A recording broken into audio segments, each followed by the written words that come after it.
welcome to the C-Suite. I am Tara Doyle Inneking, the President and CEO of the Puyallup Sumner Chamber of Commerce. And I'm excited. I'm in pink today for a reason.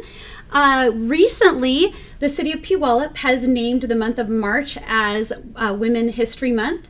And we have two integral women that are both part of our history in Puyallup, and then also a council member that is actually the one who authored and sponsored that proclamation. So we're all about women in the month of March, so get ready to learn a lot about some fantastic women in our community. But without further ado, I'd like to bring in two lovely ladies to join us today. Hello.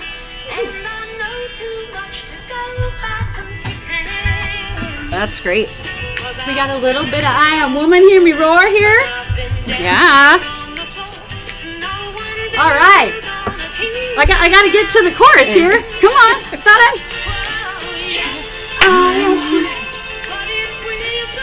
You don't even know these words. Just bob ahead there. Bob ahead. All right. Well, we always did a good part. I know. Anything. Strong. Invincible. Oh yeah, Tara's not a singer. All right, well, fun stuff here. Fun stuff. All right, ladies. Well, hey, welcome. So grateful for you to be here today. We have two fantastic women, if you didn't recognize them, which I'm sure you did. But we have Councilwoman Lauren Adler, as I mentioned, on the wonderful proclamation for recognizing March as History Month in Puyallup.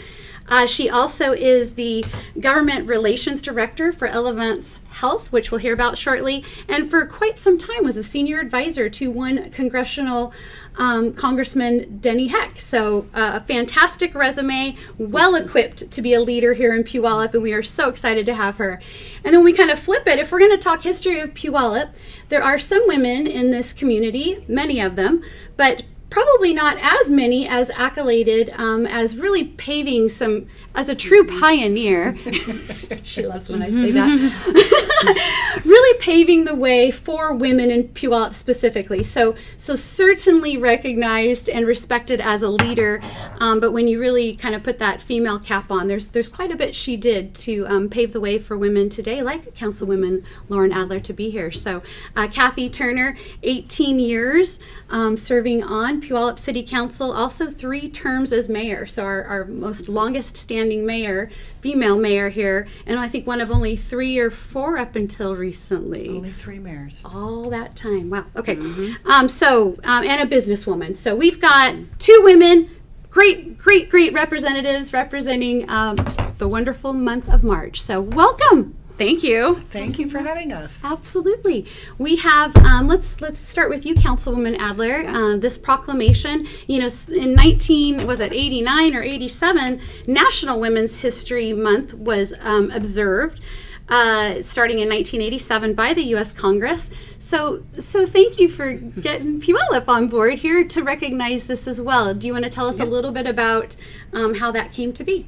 Yeah, and good history on that and background for the national recognition. That was almost the month I was born. So that's very fortuitous. That was also great alignment. It took a long time, right? That's 1988. Right. No, it was an honor and privilege to author and put together this proclamation and sponsor it. I'm grateful to my fellow council colleagues that came along and supported this. Certainly it's well past due because our, city was incorporated in 1890 for the second time, but I'm sure Kathy will talk about that the first time. And so, to have all this history and never formally recognizing women, I think is a little mind-blowing to me, especially as a millennial woman who, recognizes that we still have a long way to go. But, certainly I would have expected that Puyallup would have formally recognized women far sooner. The idea actually came to me and was highlighted by Kim Field with All Things Fun Sports. Oh, great. And so she let me know that women had never formally been recognized by the city council. And she said, well, what do you think about a proclamation? And I said, absolutely. So I'm very grateful to Kim for that, but also for giving me the leeway, the runway, to go ahead and develop the proclamation, which the mayor pointed out when he presented the proclamation that there were no proposed edits. So I was going to put a little exclamation point on that if you had not. I was impressed. Yeah. So right out of the gate, less than 6 weeks in office here, and you authored and sponsored a wonderful proclamation that I hope will be around forever. Yes. It's a start, right? It's a start. It's my hope that we will do this subsequently for, time and memoriam, but for certainly while I am around. And, thank you, Tara, for showing up and, your members and other, women leaders in the community when the proclamation was issued. It's a packed house. Yeah. It's really important to me that the community showed up and, we are women and, hear us roar. So I'm happy to read just 2 paragraphs of the proclamation that were really important to me to include. And part of the reason why I think we had such a great turnout on Tuesday is because I was very intentional about recognizing groups of leaders in our community that historically and consistently have had women leaders, or have a woman leader for the first time in 100 and some years, like the Washington State Fair. So please do. Thank you. And sorry I didn't print this out, so I'm using my phone. That's okay.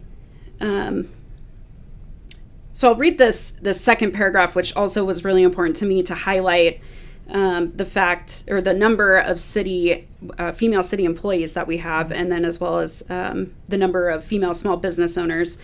So it says, whereas the city of Puyallup recognizes the invaluable role women have played in serving, working, and growing in our community, including 153 female city employees and nearly 2,000 female small business owners within the city, which is, Amazing. I hadn't recognized that before, and that is really something.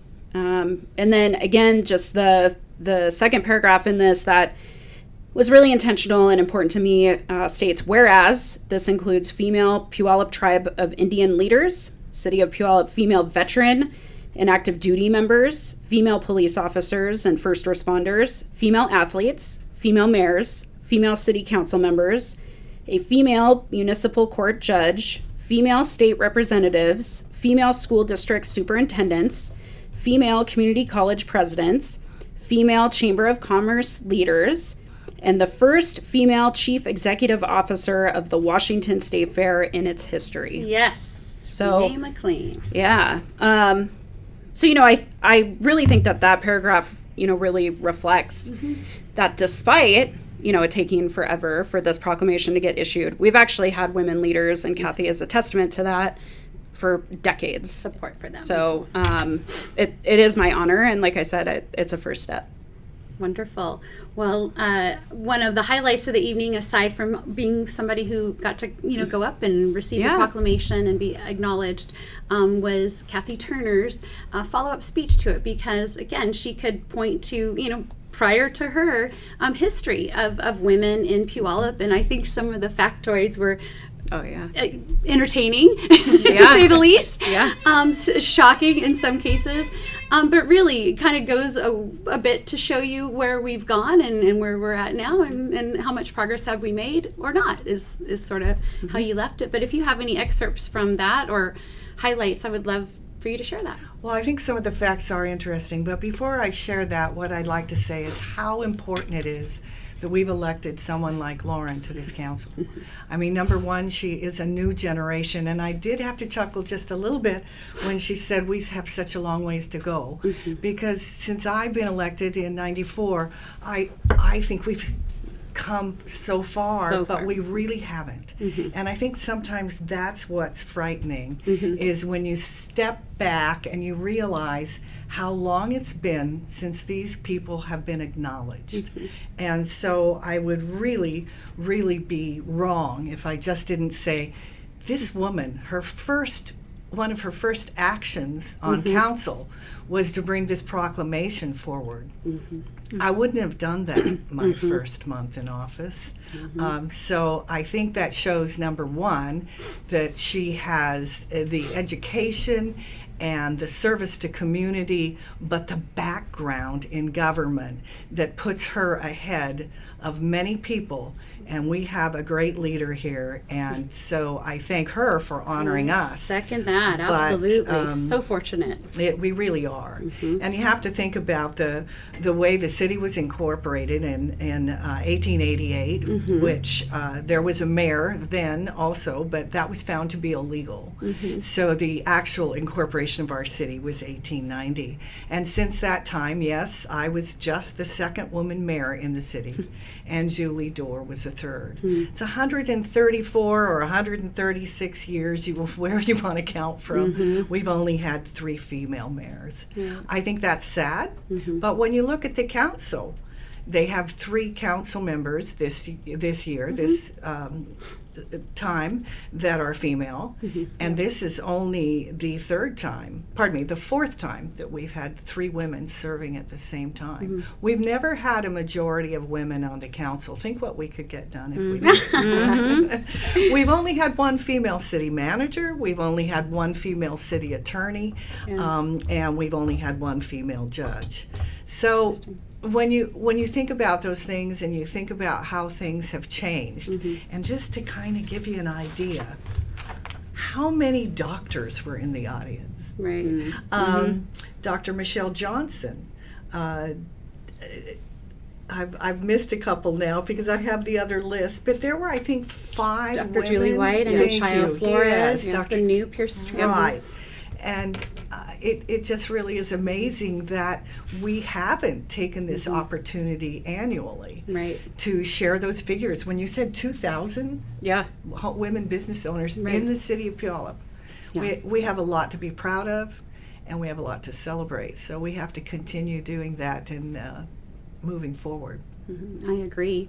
Well, with Renee Gilliam also bringing some youth and energy, and you as well, it's encouraging. I'm hoping that that your generation that definitely had the grit to run a campaign and the courage to step up and serve the way that you are. What do you think we're messaging to those behind you in the way of, are you seeing interest in politics? I feel like I'm not sure that I do, and I want to make sure that I'm playing, the role that I'm in is also a fortuitous one, and we have these opportunities to influence our younger generations. And I don't know how many of them, because of what maybe they grew up seeing about politics, are thinking that it's that attractive or that influential or really something meaningful by their definition this day. I mean, what are you seeing and hearing? Yeah, and what are we going to do about it? I know. Well, yes, we need to do more, I think, is the short answer. But, even here at the chamber, right, you're an all-female-led organization, and I have noticed that there are some younger girlies that are here. Behind the camera today. Yes, indeed. And so, I think even just having ladies, younger women that are in positions like you have empowered them into, right, is really inspiring for the younger generation.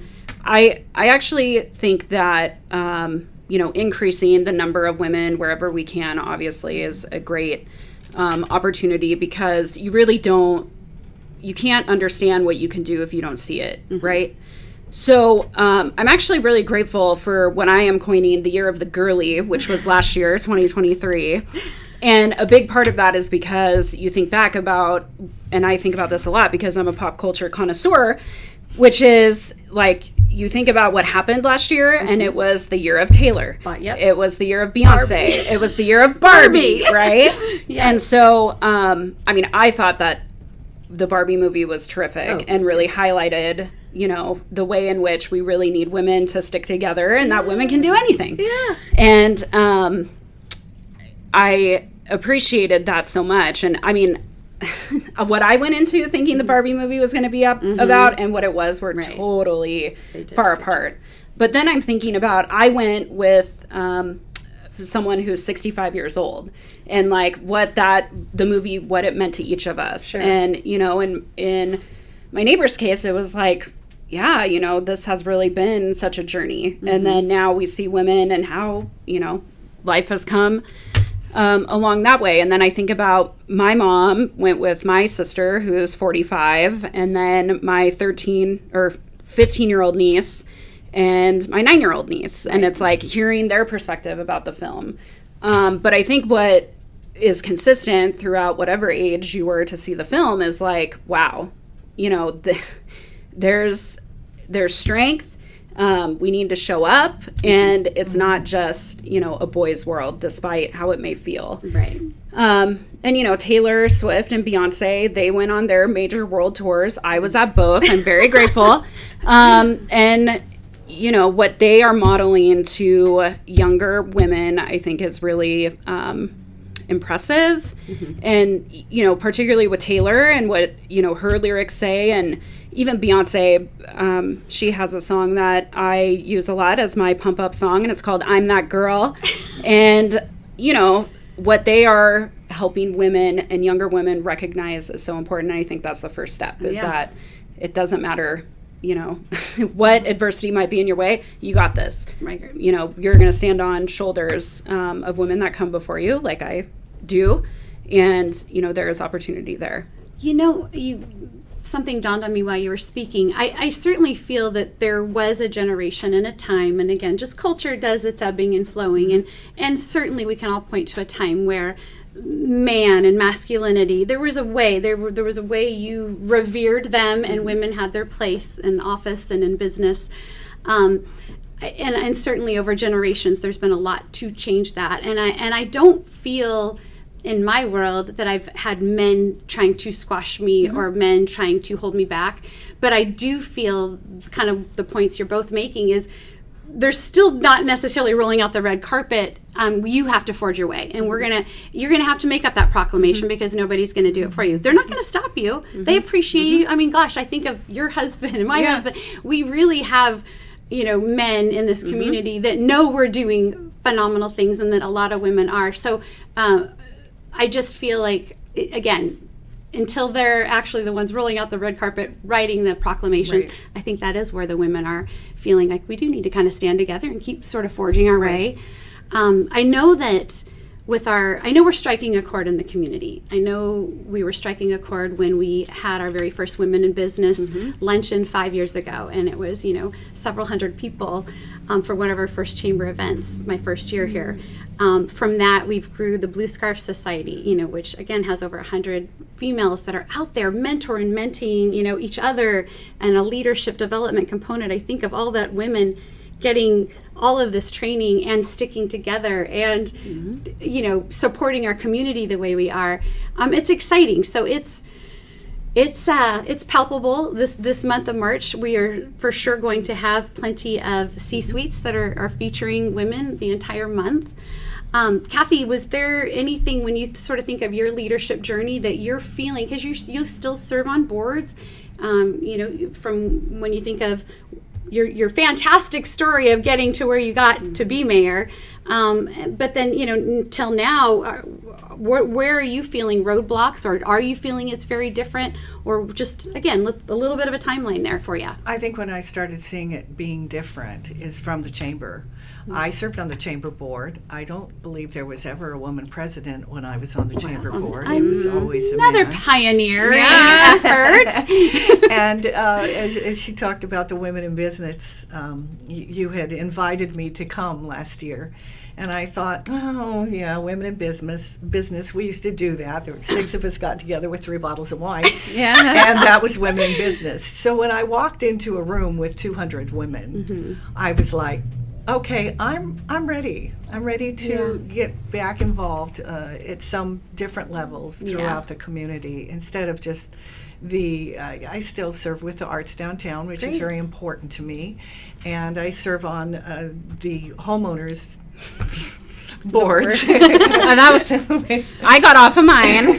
Well, and we all had our spot on HOA. I'm on 2 because I own 2 condos, so that they keep me busy. But nothing is more exciting to me than being at this chamber, because it's not our father's chamber, I think is what we used to say. But we still go back, and I think it's important to think about the history on how some of the others got here. So I think about in the 1800s, Yes. when it was a suffrage movement, and Puyallup was known on the map in Washington State, and even further than Washington State. So you had Eliza Meeker and Elizabeth, I have to look, Spinning of Sumner, who started organizing a Women's Day. And with that Women's Day, they were really talking about getting us the ability to vote. Right. I mean, let's remember the things that didn't happen all that long ago. In 1989, a woman could not be a Rotarian. Yeah. Wow. That's That wild. was not that long ago. That was the year after I was born. So that's also really wild. Yeah, that is crazy. And in You were born with purpose. in 1970, some states wouldn't allow women to buy houses if they weren't married. So, Washington State was always ahead. So they decided to have this gathering where they marched from downtown Puyallup to Washington State Fair. And I have to look at the quote, but both Elizabeth and Eliza decided not to vote because Senator Paul Hummus, I never say that name right. Do you know how to pronounce it? No. Who now we have a building from around because of him at the fairgrounds. The woman agreed with the fair board and the senator that militants, not respectable women, march. I think about that comment. I've done my share of marching. Yep. And I do it again. And when you talk about the progress we're making and how we continue, we have to start earlier. It has to be in the schools. We have to teach young women that being a politician is an opportunity, an honor, and a respectable job. Absolutely. And it just can't be the good old boys. Yeah.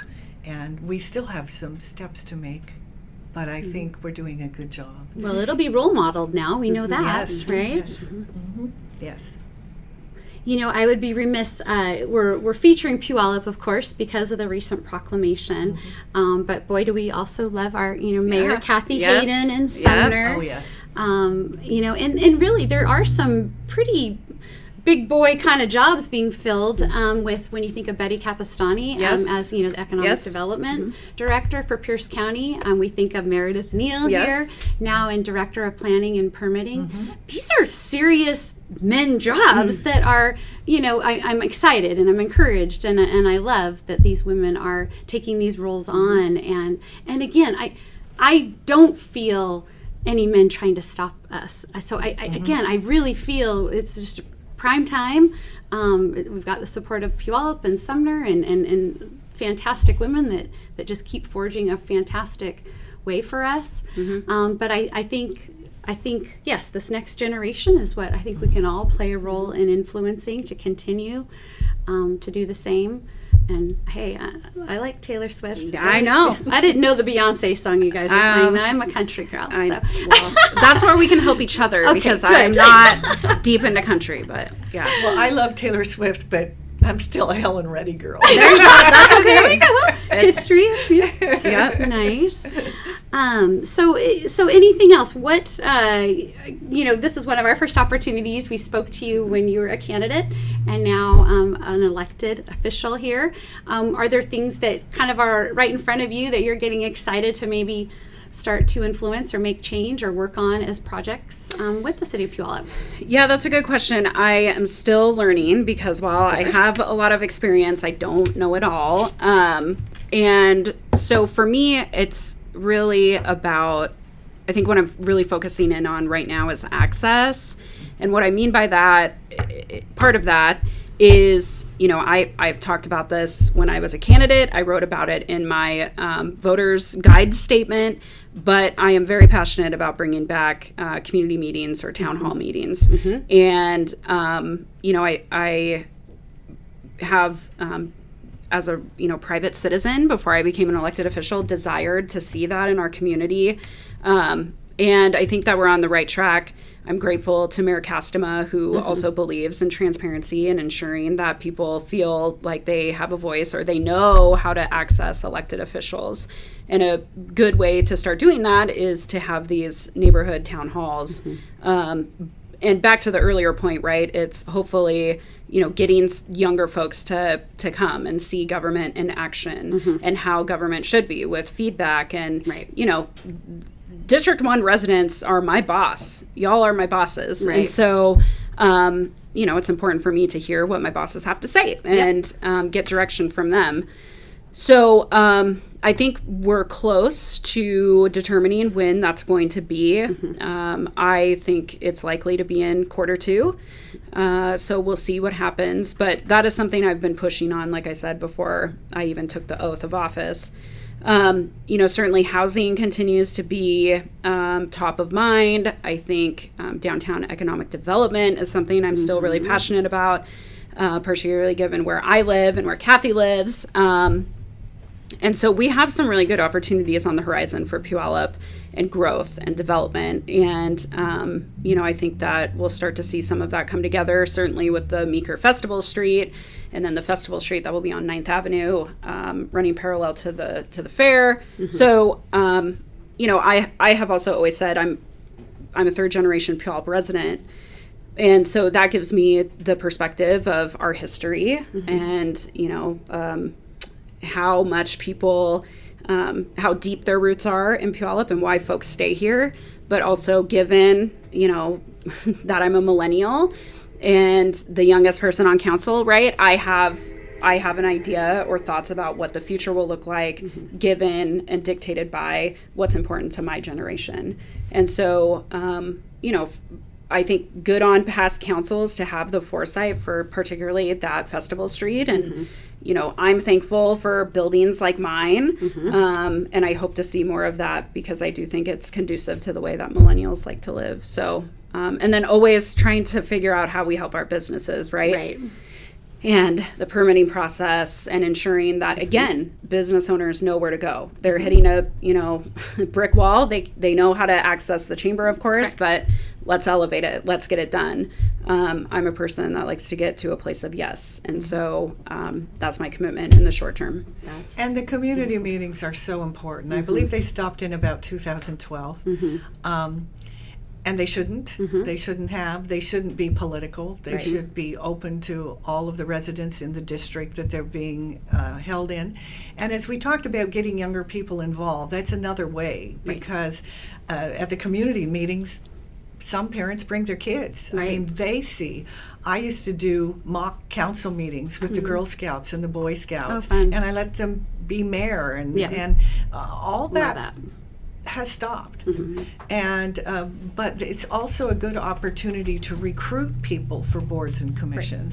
And once you've served on a board and commission and have a little bit of an idea on how government runs, it gets more of an interest.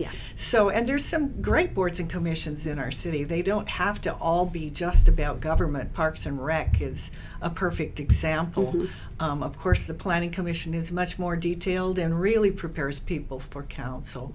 But the Senior Activity Center, or the Senior Board, or maybe it's rolled into one now, I kind of forget. But just so many opportunities. And the community meetings, you get closer to your constituents. I'm so glad, Lauren, and I know they're going to happen now because she'll see to it. I think so too. Well, and I hope I'll get to lean on both of you. I feel like our Blue Scarf Society, when we talk about some of the opportunities, educational field trips that we'll be having, I think a political boot camp for women will be good. That's a great idea. And then I'll need some of your expertise since, I ran for city council and I failed. So no lessons there. Plenty. Go forward. Now, I'm going to share something with you. The first time I ran for city council, I lost. I think by 69 votes. And I said I'd never run again because it was awful. And then 2 years later, the phone started ringing and we won. And my daughter said to me, I think she was 16 at the time. She said to me, "Are you going to run again?" And I said, "No, I'm not going to run again. It was awful, and I lost." And she looked at me and she said, "Mom, you didn't lose. you just didn't succeed. I like it. And what do you say to me if at first you don't succeed? Yeah. Well, so true. I ran again. Yeah. Well, thank goodness. Thank goodness. I'm going to say in my case, it was thank goodness for unanswered prayers, because I really am so passionate about the role I get to be on, and we can't all be in the same seat together. So all of us in these influential roles in the community is what makes the world go round, right? Yeah. Well, you guys are fantastic, truly inspirational, and I've just been enjoying getting to know both of you more in this last year, and so look forward to continuing our work together. So thank you for all that you do. And thank you. Well, thank you. Yeah, we're very fortunate to have you and this chamber so active in the community. And again, just a female-led organization is also, very cool, and just such a testament to everything that we talked about today. So let's keep it going. We'll keep finding unique ways to support women. Absolutely. I look forward to it. Well, I'm excited for the series of our C-Suite podcast this month. So lots more fantastic women doing worthwhile things. This will be a fun month. So thanks for tuning in. Probably won't always be in pink every time. But thank you both, Kathy Turner, Councilwoman Lauren Adler. Thank you so much for being here. We appreciate it. All right, until next time. Thanks, everyone.